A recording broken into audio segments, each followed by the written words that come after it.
And China says it remains open to dialogue with the United States after President-elect Donald Trump vowed to impose sweeping tariffs on Chinese goods once he enters office, while a spokesperson for China's embassy in Washington warned that, quote, no one will win a trade war, and stressed that U.S.-China trade cooperation is mutually beneficial. Mr. Trump pledged a 25% tariff on all products from Mexico and Canada, and an additional 10% tariff on top of existing ones on goods from China.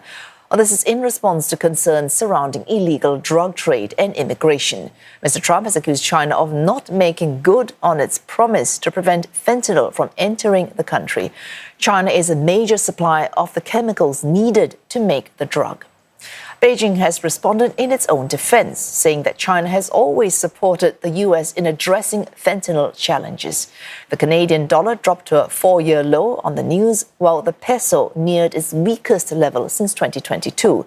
The Chinese yuan weakened slightly in offshore markets. Broader Chinese markets also closed slightly lower. However, investors are now hopeful that the potential for higher tariffs may lead to stronger stimulus measures from Beijing. He Wei-tang, economics professor and director of Asia Global Institute at the University of Hong Kong, explains how the move could affect already tense trade relations between U.S. and China. The U.S.-China relationship has been deteriorating for a while already. The relationship is not improving. The trade war is only the first set of tactics that the U.S. government has used. Don't forget that now we have technology war. We have sanctions and export controls, everything.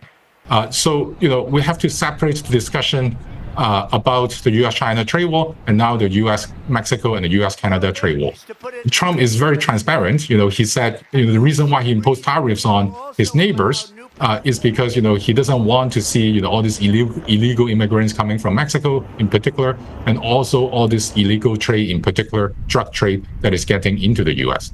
In my opinion, there will be more possibility for Mexico and U.S. to strike a trade deal because Mexico is a much smaller economy as compared to China.